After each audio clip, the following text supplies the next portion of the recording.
북한이 추석 연휴에도 오물풍선을 남측으로 날려보냈습니다만 오늘 아침에는 탄도미사일로 추정되는 물체를 발사했다는 소식이 들어왔습니다. 이렇게 연일 도발 수위를 높이면서도 체제 강화에는 바쁜 모습입니다. 특히 재밌는 부분은 대외 선전입니다. 북한 관광 선전 사이트 조선관광, 바로 그곳에 홍보 영상 여러 건이 올라와 있는데 재밌는 장면이 있다고 그래요. 최 기자. 네, 맞습니다. 이 북한 관광 사이트죠. 이제 조선관광이 러시아 관광객들을 겨냥한 듯 러시아인이 출연하는 관광지 홍보 영상을 여러 건 게재했습니다. 지금 보고 계신데요. 이 조선관광은 조선국제여행사가 제작한 아름다운 마전 해수욕장 이렇게 설명을 하면서 영상을 저렇게 홈페이지에 올렸습니다. 마전 해수욕장 같은 경우는요, 북한 함경북도 함흥시에 있는 해수욕장이거든요. 보기에도 되게 설치가 잘 돼 있고 놀이기구들도 있고 한데 이 영상 속에서 젊은 러시아 남녀가 수영복을 입은 채 바다에서 수영을 저렇게 하는 모습이거나 수영복 차림으로 해변을 달리고 또 비치 발리볼을 하는 모습 등이 담겨 있습니다. 북한은 이외에도 낭만적인 평양의 여름, 백두산 천지의 여름, 전국 단고기 요리 경연 등 홍보 영상을 잇따라 올렸거든요. 이 지난 2020년 코로나19가 발생한 이후에 북한이 사실상 국경을 봉쇄했었잖아요. 네. 그러다가 이제 러시아 관광객 등에게 국경을 일시적으로 제한적으로 개방을 했습니다. 이 베트남 여행사 같은 경우에도 내년에 북한 관광 상품을 준비하는 걸로 알려지면서 조금씩 그 문호 개방을 다시 하는 걸로 보입니다. 네. 최 국장님, 이제 저희가 지금 계속해서 보여드리고 있는 저런 영상들 북한 입장에서 상당히 공을 들여서 만들고 있는 것 같아요. 네. 자, 저렇게 하는 이유가 뭡니까? 뭐 아시다시피 북한의 경제난 그 어느 때보다 지금 심각한 상황입니다. 네. 1990년대 뭐 고난의 행군의 재판이다 뭐 이런 얘기까지 나올 정도거든요. 네. 그러다 보니까 외화가 필요하잖아요. 네. 그래서 이제 코로나 그 어떤 그 쇄국 뭐 예. 이것도 이제 끝나고 그래서 이제 외화를 벌어들이려는 여러 가지 노력 중에 하나가 관광이라고 저는 생각을 합니다. 네. 근데 문제는 저런 식의 그 외국인한테 그 북한에 들어와서 이렇게 볼거리도 많고 즐길거리도 많습니다.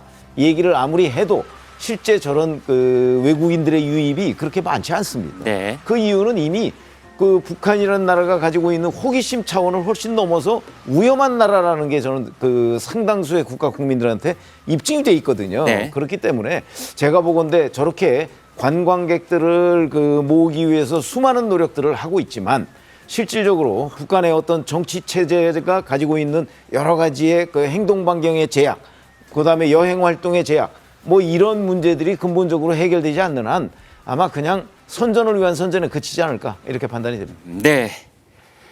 저는 지금 그 해변의 영상을 보면서 사람이 안 되는 뭐 그런 측면이 참 눈에 띄는데요. 저런 어떤 세트를 만들어 놓고 찍은 영상인지 아니면 자연스럽게 지금 이제 화면을 촬영을 한 내용인지 궁금한 것이 뭐 한두 가지가 아닙니다. 지금부터는 이고은 변호사와 함께 하겠습니다. 최근 평양의 뉴타운 특이한 유흥 시설들이 대거 들어왔다고 그래요.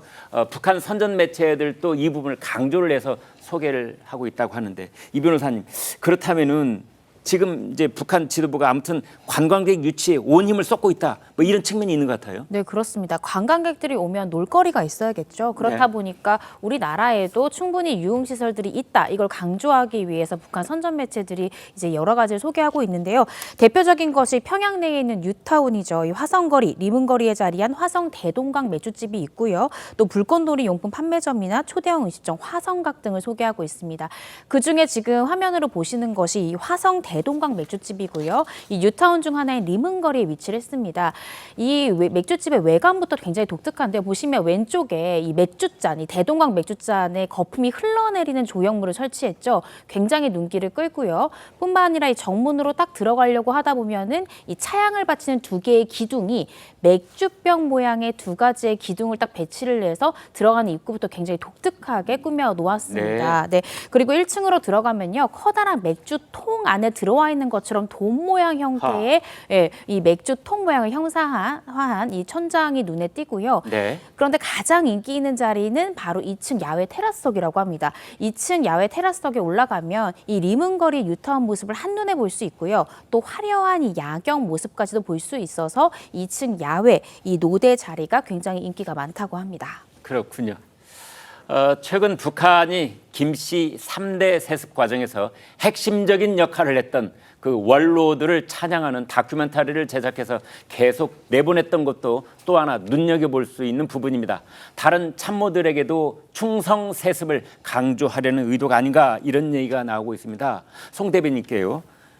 이런 뉴스는 참 오래간만에 과거에는 잘 못 보던 그런 다큐멘터리예요. 그러니까 김정은 스스로 본인의 통치 기반에 자신이 없다 이렇게 해석할 수 있을 것 같습니다. 네. 지금 북한에서 지금 화면에도 나오고 있습니다만은 이제 그 3대 세습 관련된 그 3대 충성한 부하들을 기록 영화로 만들어서 그 지금 북한 조선중앙TV에 상영을 하고 있다는 거 아닙니까? 대표적으로 뭐 최태복 전 최고인민회의 의장이라든가 뭐 김기남 전 노동당 비서라든가 뭐 이런 사람들을 지금 홍보를 하고 있는데 다들 뭐 20년대생이나 30년대생이고 네. 이제 김일성, 김정일, 김정은 3대에 충성을 하고 뭐 천수를 다한 뭐 이런 사람들입니다. 네. 그러면은 저것을 통해서 의도하는 것은 크게 세 가지라고 봐야 되겠죠. 하나는 북한 주민들에게 충성심을 강조하는 부분이 네. 있고 또 본인의 부하들에게 이렇게 대를 이어서 계속 충성하라고 환기하는 부분이 있을 겁니다. 네. 그런데 저는 세 번째가 중요하다고 생각을 하는 게요. 사실은 김정은 본인이 자신의 건강에 은연중에 자신이 없을 가능성이 꽤 있다고 봅니다. 아, 그래요? 그러니까 우리 국정원도 김정은의 건강 상태에 대해서 주기적으로 파악을 해서 국회 정보위에도 보고를 하고 하지 않습니까? 네. 뭐 나이에 비해서 워낙에 많은 성인병을 앓고 있고 건강 상태 안 좋은 것은 알려져 있는데 네. 본인이 이른 나이에 세상을 떠날 경우에 이제 4대 세습을 해야 되는데 네. 과연 그 4대 세습이 원만히 이루어질 수 있을 것인지에 대해서는 본인도 내심 불안하기 때문에 네. 지금 시점에 저런 기록 영화를 트는 것이 아닌가라는 생각이 미치는 지점이 있습니다. 그런데 4대 세습 이제 그게 가능할지 여부와 함께 말이죠. 4대 세습을 한다면 딸 주애가 거의 확정적인 겁니까? 근데 그 부분에 대해서는 다른 시각도 있는 걸로 알고 있습니다. 네. 일단은 그 김주애에 대해서는 뭐 이름이 김주애가 아니라 김주예다 뭐 이런 이야기도 나오고 있습니다만은 또 한편으로는 그 김주애 외에 다른 자녀 그러니까 알려지지 않은 아들이 존재하는데 아, 네. 그 아들이 뭔가 후계자가 될 수 있을 때까지 시간을 벌어야 되기 때문에 현재는 일시적으로 내세운 것이 김주애다라고 하는 분석도 있기 때문에 이 부분은 앞으로 북한에서 어떻게 전개되는지 좀 지켜볼 필요가 있을 것 같습니다. 네. 한 번 충성 맹세만 하면 영원할 것 같지만 북한에선 이 공식도 그닥 영원하지 않습니다. 한때 북한 대표로 나섰던 군부의 1인자 황병서 전 총정치국장이 갑자기 사라졌던 이유도 뒤늦게 밝혀졌는데요. 지난해 탈북한 리일규 전 쿠바 주재 북한 대사관 참사가 전한 말입니다. 총정치국에 불이 나서 김정은에게 보고를 하는 전산망이 불타버린 적이 있는데 김정은이 이 보고 표현을 문제 삼았다는 겁니다.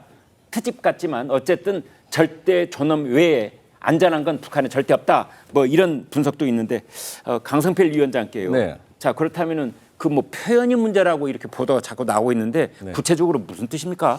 그러니까 이제 전산망이 타가지고 네. 김정은 그 위원장한테 보고를 해야 되는데 네. 이것을 이제 오프라인으로 전달하겠다라고 하니까 이 보고를 해야 되는데 전달이라는 표현을 썼다는 것이 상당히 김정은으로서는 심기가 불편했던 걸로 아 느껴져요. 그래요? 네. 그런데 이 전에도요, 몇 년 전이지만 이 황병서 국장이 네. 김정은 위원장보다 앞서 걸어간 적이 있었습니다. 아, 네. 이것도 당시에 문제가 돼 있었고 네. 또 김정은에게 보고를 하는데 이것을 무릎을 꿇고 해야 되는데 이걸 또 망설이는 네. 모습도 보였습니다. 네. 그러니까 김정은 입장에서는 지금 자막에 뭐 집무실 사무실 얘기가 나오는데 저건 또 뭐죠? 또 위원장이면 최고 존엄이기 때문에 집무실이라는 표현을 써야 하는데 네. 본인의 아래에 있는 사람들이나 뭐 흔한 사람들이 가지고 있는 사무실로 표현을 썼다는 것이죠. 그러니까 네. 결론적으로는 김정은 위원장이 본인 아버지 때 실세로서 활약했던 어떤 군 간부가 네. 본인 세대까지 이렇게 오니까 불편했던 것 같습니다. 네. 그리고 또 본인도 언제 또 자리가 바뀔지 모르고 본인의 후계자들에게도 이런 분들은 상당히 불편한 계륵과 같은 존재일 수가 있는 상황에서 이러한 말실수들이 기분이 나빴던지 아니면 원래 처음부터 이걸 교체해야 되는데 그 어떤 변명거리가 없었을까? 그런 차원에서 해석할 수 있겠습니다. 북한에서는 최고 존엄과 관련된 뭐 용어나 이런 건 몇백 개를 그냥 외우고 있어야 될 것 같아요. 깜빡하고 다른 편이 나가면은 또 어떻게 하루아침 운명이 바뀔지 모르기 때문에 정말 그런 생각까지 해보게 됩니다.